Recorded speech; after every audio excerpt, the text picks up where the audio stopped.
우리 국익이 되어야 미국을 선택하는 겁니다.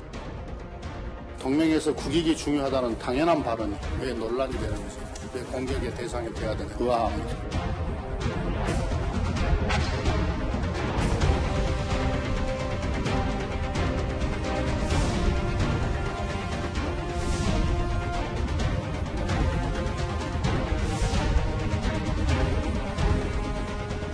North Korea threatens our regional allies and potentially our homeland with the development of nuclear and ballistic missile capabilities.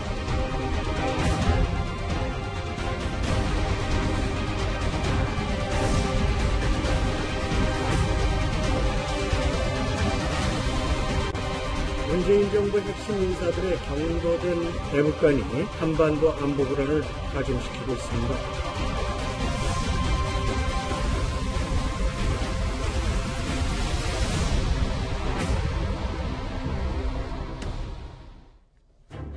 예, 지금부터 이 얘기를 하나씩 짚어보도록 하겠습니다. 이수혁 주미대사의 발언에 어제 미국 국무부가 이례적으로 즉각적인 반응을 내놓았습니다. 한미 관계 조금은 이상 기류가 느껴지는 것 같은데요. 그런데 오늘 여당 지도부는 이수혁 대사를 옹호하고 나섰습니다. 이수혁 대사의 발언은 아무리 보고 또 봐도 외교에 있어서 국익을 최우선해야 한다는 취지입니다. 동맹에서 국익이 중요하다는 당연한 발언이 왜 논란이 되는지, 왜 공격의 대상이 돼야 되는지 의아합니다. 한미는 지난 70년간 굳건한 동맹 관계를 유지해왔고, 양국은 앞으로도 공유하는 가치와 이익을 실현하기 위해 긴밀하게 협력해 나갈 것입니다. 그렇지만 동맹을 성역처럼 신성시하는 태도는 지나칩니다. 급변하는 국제 질서 속에서 국익 극대화는 외교 전략의 기본입니다. 논란의 발언 있잖아요. 70년 전의 선택과 지금 선택 다를 수 있다. 이런 취지의 발언. 근데 장혜철 평론가님, 어제 주미 대사관까지 나서서 좀 진화를 했는데, 그래서 일단락이 된 줄 알았더니 여당 지도부가 한미동맹 성역 아니다라는 취지의 발언까지 오늘 했거든요. 기본적으로 요즘 더불어민주당은요, 이 정부의 관계자들이 뭔가 잘못된 발언을 했을 때 잘못하다 사과하거나 인정하는 경우를 거의 보기가 힘든 것 같아요. 이수혁 주미대사 같은 경우도 비례대표 국회의원이었거든요. 그런데 이 발언이 많은 논란을 양산했는데 이게 야당과 언론에서만 지적을 한 게 아닙니다. 말씀하신 것처럼 주미 대사관이 직접 나서서 그런 뜻 아니다 뒤늦게 수습을 했고요. 미국 국무부에서 다른 나라 국감장에서의 대사 발언 가지고 추가 논평 내는 거 아주 이례적인 일인데, 미국 국무부도 그러면 별거 아닌 일을 가지고 논란을 삼고 공격의 대상으로 만드는 것입니까? 김태년 원내대표가 지금 야당을 지적하고 있지만 미국 국무부 역시나 이 이수혁 대사의 발언에 뭔가 반박하는 듯한 성명을 바로 냈다는 측면에서 이 김태년 원내대표의 말이 곧 미국을 향한 메시지로 외교가에서 해석될 여지도 있거든요. 그러면 지금 문재인 정부가 미국과의 동맹, 한미동맹을 가치동맹으로 보지 않고 국익을 우선시하는 이익동맹으로 보게 된다면 트럼프 행정부에서 우리 방위비 분담금 대폭 올려달라고 계속 요구하고 있지 않습니까? 이런 부분에 대해서도 우리가 국익을 우선으로 생각하면 미국도 국익 차원에서 그 방위비 분담금 몇 조 올려달라고 말하는데 우리가 무슨 명분으로 맞설 수 있겠습니까? 국익이 당연히 중요하지만 한미 관계는 6.25 전쟁부터 가치 동맹이라는 것이 한미 양국의 공고한 인식이고 국민들도 그렇게 생각하고 있기 때문에 이런 발언으로 특히나 양대축이라고 할 수 있는 중국과 미국 사이에서 오도 가도 못한 이런 형국, 박근혜 정부에서 이미 한번 외교 실패를 밟았던 그 전례를 문재인 정부도 안 밟았으면 하는 간절한 마음이 듭니다. 집권 여당의 원내대표, 김태년 원내대표 말고도 오늘 송영길 외통위원장도 본인 SNS를 통해서 대한민국 포스트, 그러니까 국익이라고 하면 한미동맹 깨질 것처럼 난리 난다, 이렇게 이수혁 대사와 좀 뜻을 같이 하는 취지의 발언을 했는데요.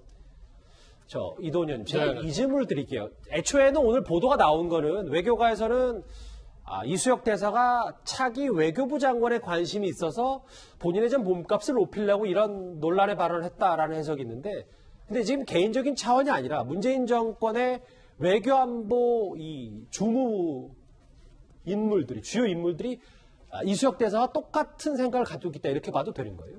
그러니까 이수혁 대사 발언이 한 차례 해프닝으로 지나갈 수도 있었습니다만, 여당의 원내대표, 그러니까 이낙연 대표와 함께 당을 대표하는 두 분 가운데 한 분이죠. 송영길 외교통일위원장은 국회에서 외교를 대표하는 인물입니다. 이런 분들이 같은 취지의 얘기를 했기 때문에 약간씩 맥락은 조금 다릅니다. 그렇지만 이거는 그 문재인 정권의 어떤 공통적인 인식이다. 그리고 아마도 문재인 대통령도 요 선에서 대외적인 정책적인 생각을 유지하고 있는 거 아닌가 이런 생각을 하게 되고 예. 지금 송영길 그다음에 뭐 김태년 이런 분들은 그 586 운동권인데 이미 586 운동 당시에 반미 구호도 많이 외쳤던 분들이죠. 물론 이제 집권을 하고 국정을 운영하면서는 한미 동맹이 얼마나 중요한지는 인정을 하고 있지만 그래도 좀 더 비판적인 그 시각에서 한미 동맹 이대로 좋은가, 개선할 점은 없는가, 또는 일부 지금 여권의 전문가들은 동맹을 끝내는 게 그 목표라고 얘기하는 분들도 있습니다. 그렇기 때문에 뭔가 동맹에 대한 재조정에 대한 생각을 갖고 있다는 건 분명하고, 그러면 그 이후의 선택은 무엇인가에 대해서 지금 여기 말은 없지만 중국과의 관계를 좀 더 이렇게 다시 강화하는 쪽으로 가지 않느냐, 이게 대체적인 그 평가고, 이렇게 된다면은 1년여 남은 다음 대선은 우리의 우리 외교의 방향이 미국과의 동맹이냐 아니면은 중국과의 새로운 더 깊숙한 관계냐, 이걸 놓고 한번 큰 이슈로 각 세력들이 맞붙을 수도 있을 것 같습니다. 그런데 예. 다만 최근에 이제 많이 들어와서 G2라는 얘기를 많이 하는데 그거는 우리나라에서만 많이 쓰는 말이고, 아마 여권에서 기대하는 만큼 중국의 국력이 미국을 따라가고 있지는 않다, 이런 점은 좀 지적을 하고 싶습니다. 이수혁 대사의 돌출 발언에 대해서 오늘 야당에서도 꽤 많은 비판, 심각한 외교적 걸레이자 대통령의 국정 철학에 반기를 드는 것이다. 조상호 부대변인, 다른 여권 인사들은 꼭 한미 동맹이 성역은 아니다라고 발언할 수 있지만, 주미대사, 주재대사가 당시 주재국의 신뢰를 조금이라도 손상시키는 발언은 안 해야 되는 거 아니겠습니까? 지금 논란은 그겁니다. 그러니까 지금 그 발언 자체가 도대체 뭐가 문제겠습니까? 국익이 최우선이라는 말이. 근데 그것도 이제 예를 들면 그 사람이 갖고 있는 직책이나 아니면은 그 사람이 현재 발언하고 있는 그 상황이나 이런 거에 좀 맞는 부분들이 있어야 되는데, 지금 주미대사라는 자리는 어디까지나 한미 간의 외교 관계를 공고히 하는 그 역할의 중심에 있는 분이거든요. 그래서 그런 분이 자칫 오해될 소지가 있는. 물론 사적인 자리에서라면 얼마든지 주미대사도 할 수 있는 얘기고, 그 다음에 공적인 자리에서도 주미대사가 아닌 다른 어떤 공적인 영역에서 역할을 하시고 있는 분이라면, 특히 미국과의 외교 관계와 관련된 업무가 아니라면 그런 얘기들은 충분히 할 수 있는 얘기지만, 그런 부분이 좀 아쉽고요. 그 다음에 또 어찌됐든 국민의 대표라고 할 수 있는 국회에서의 발언이 조금 그 태도 부분에서 이제 그렇습니다. 야당 의원들의 반발을 살 수 있을 만한 여지를 좀 준 점이 좀 아쉽다. 그렇게 말씀드리고 싶습니다. 알겠습니다.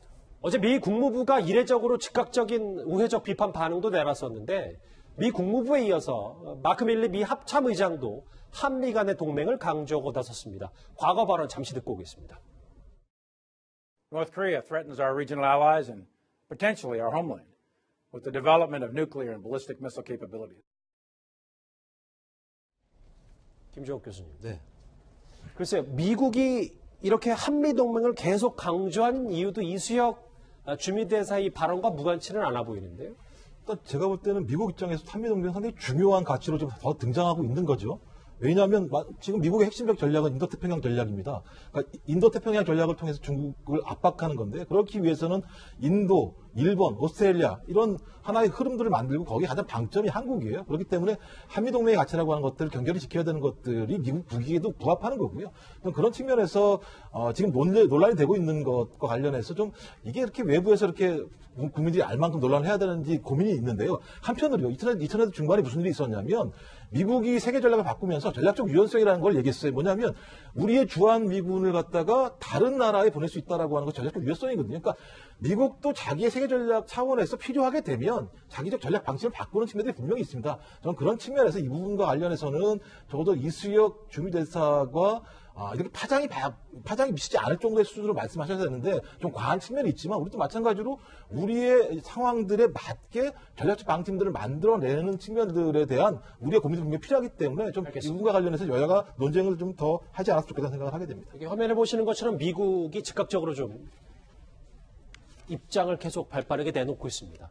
자, 이런 가운데 한국전쟁 70주년을 언급하다가 중국 네티즌들에게 때 아닌 곤욕을 치르고 있는 방탄소년단 어제 저희가 이 소식을 전해드렸습니다. 그런데 이 BTS와 관련된 민주당의 신동근 최고위원의 발언이 또 다른 논란을 낳고 있습니다. 뭐 여러 해석의 여지가 각기 다른 생각을 갖게 할 수 있으니까요. 저희가 오늘 신 최고위원이 발언한 내용 최대한 길게 영상으로 준비를 했습니다. Korea Society's 2020 annual gala is especially meaningful as this year marks the 70th anniversary of the Korean War. We will always remember the history of pain that our two nations share together and the sacrifices of countless men and women. 대중적으로 이름이 알려진 이들의 발언이 그 나라의 민족적 자부심이나 역사의 상처를 건드리면 큰 사회적 문제로 비화하곤 했습니다. 이번 BTS 말고도 앞서는 여러 사례가 있습니다. 이런 경우는 각 나라 시민사회의 자정과 억제에 맡겨놓거나 정부의 역할이 필요하면 조용한 외교로 대처하는 게 상식입니다. 저희가 그래 최대한 좀 길게 신 최고위원의 발언을 들어봤는데 장혜철 평론가님 어떻게 평가해서 저게 정말 한 언론의 보도처럼 다른 언론의 보도처럼 신 최고위원이 BTS 탓을 했다 이렇게 받아들여도 되는 거예요? 그렇죠. 지금 여기서 신동근 최고위원이 말한 대중적으로 알려진 이들 BTS 딱 꼭 집은 거잖아요. 그런데 BTS의 발언, 한미 동맹이 이 함께 겪은 고난의 역사와 수많은 희생을 영원히 기억할 것이다가 대체 어느 부분에서 중국의 민족적 자부심이나 역사적 아픔을 건드린 겁니까? 우리가 한미 동맹의 그 유구한 역사에 대해서 언급하면서 기억하겠다는 말도 중국 눈치 보느라 하면 안 되는 건가요? BTS가 저 말하면 사회적 물의를 일으키는 겁니까? 여기서 과도한 반응으로 문화적으로 이 멀쩡한 아이돌 그룹을 배척하는 중국의 네티즌들을 비판하고 나서야지 왜 BTS가 중국 자부심을 건드렸다고 말하는지 저 BTS 영상을 많이 봤거든요. 중국이 왜 저기서 기분 나빠할까에 대해서 저는 이해가 안 되는데 신동근 의원은 중국의 입장에 탁 붙어서 말씀을 하시는 것 같고 우리가 6.25 전쟁에서 중국군에 의해서 희생된 사상자 수가 얼마입니까? 중국군이 개입하지 않았으면 우리 통일 대한민국에서 살고 있었겠죠.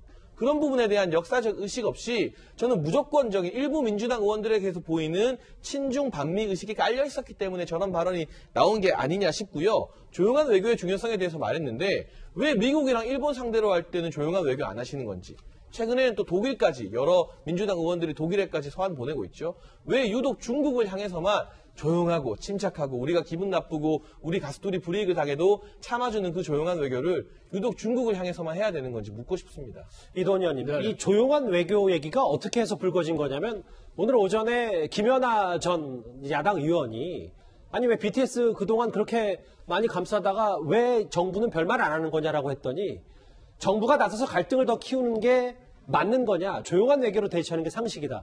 이렇게 신 최고위원이 오늘 얘기를 했습니다. 21세기 외교에서 보면은 그 자국의 국익이 침해당했을 때 아무 소리 하지 않으면 굉장히 오히려 무시를 당하게 되죠. 특히 우리가 한중 관계에서 이런 경향이 굉장히 큰데 사드 배치 때 중국의 그 보복에 대해서 굉장히 우리가 아무 말도 못했을 뿐만 아니라 이른바 산불 정책, 사드를 더 배치하지 않고 미국의 그 미사일 그 방어 체제에 가입하지 않고 한미일 그 동맹을 추진하지 않는다.